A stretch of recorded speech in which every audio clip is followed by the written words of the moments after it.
மகளிர் தின விழாவில் மகளிருக்கென பிரத்யேக பிங்க் ஆட்டோ அறிமுகம் செய்வதில் தமிழக அரசு பெருமை கொள்கிறது.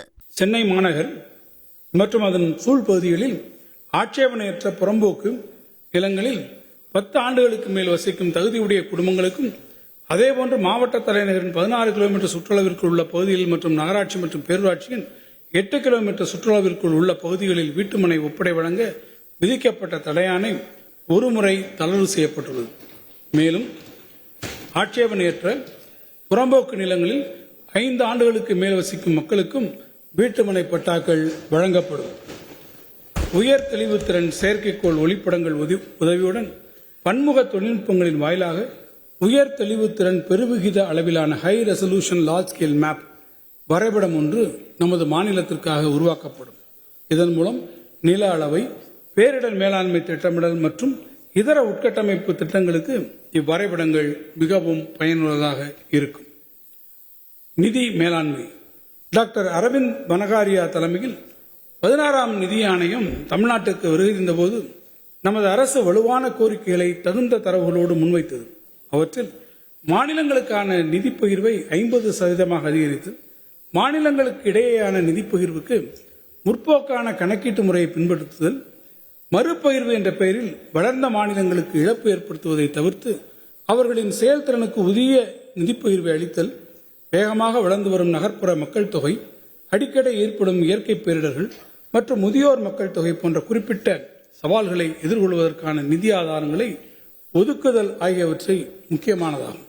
தமிழ்நாட்டின் அறிக்கை குறித்து ஆணையம் தனது மனமார்ந்த பாராட்டுக்களை தெரிவித்துள்ள நிலையில் நமது அரசால் கோடிட்டு காட்டப்பட்டுள்ள முற்போக்கான வழிமுறைகளை தற்போதைய நிதி ஆணையம் பரிந்துரைக்கும் என நம்புகிறோம்.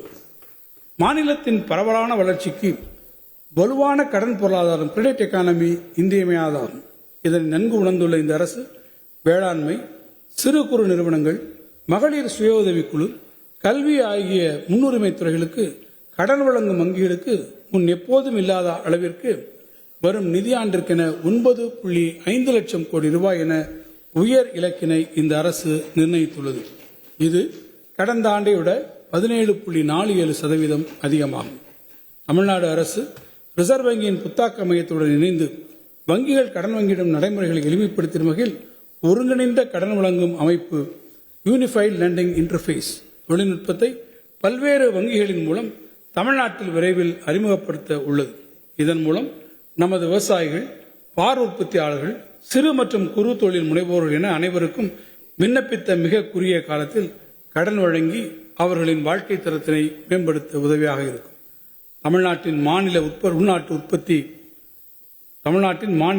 உள்நாட்டு உற்பத்தி GSDP கணக்கீட்டை துல்லியமாக கணித்திடவும், துறைவாரியான உற்பத்தியை கணக்கிடவும், அதிலும் குறிப்பாக சேவை தொடர்பான துறைகளின் தரவுகளை சேகரிக்கவும் விரிவான நிறுவன கணக்கெடுப்புகளை அரசு திட்டமிட்டு செயல்படுத்த உள்ளது.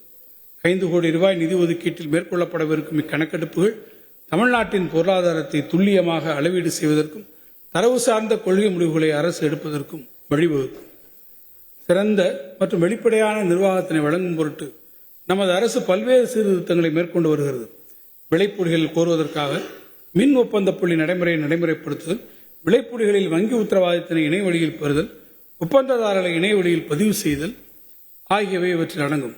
அடுத்த கட்டமாக பொறியாளர் அளவீடு புத்தக பதிவு, ஒப்பந்த மேலாண்மை, மதிப்பீடு தயாரித்தல் மற்றும் பட்டியல் தொகை செயல் செலுத்துதல் ஆகியவற்றை இணைய வழியில் மேற்கொள்ளும் வகையில் ஒருங்கிணைந்த பணி மேலாண்மை அமைப்பு காம்ப்ரஹென்சிவ் ஒர்க் மேனேஜ்மெண்ட் சிஸ்டம் என்ற ஒரு புதிய நடைமுறையை நமது அரசு செயல்படுத்த உள்ளது. மேலும் இந்த மென்பொருளை களஞ்சியம் தரத்துடன் இணைக்கப்பெற்ற பின் மூலதன செலவினங்கள் மற்றும் திட்டங்களை கண்காணிக்கவும் மற்றும் விரைவாக முடிக்கவும் உறுதுணையாக இருக்கும். சிறப்பு திட்ட செயலாக்கம். அனைத்து சட்டமன்ற உறுப்பினர்களின் பரிந்துரையின் பேரில் மக்களின் நீண்டகால தேவைகளை முன்னுரிமைப்படுத்தி நிறைவேற்ற நோக்கம் கொண்டது உங்கள் தொகுதி முதலமைச்சர் திட்டம். இந்த முயற்சியின் கீழ் இதுவரை 2023, 24 மற்றும் 24-25 ஆண்டுகளில் நடைமுறையில் உள்ள திட்டங்களின் கீழ் மொத்தம் 14,520 கோடி ரூபாய் மதிப்பீட்டில் 1,266 பணிகள் எடுக்கப்பட்டு அவற்றில் இதுவரை 389 பணிகள் 2,246 கோடி ரூபாய் செலவில் நிறைவேற்றப்பட்டிருக்கின்றன. உலக மகளிர் தின விழாவில் மகளிருக்கென பிரத்யேக பிங்க் ஆட்டோ அறிமுகம் செய்வதில் தமிழக அரசு பெருமை கொள்கிறது.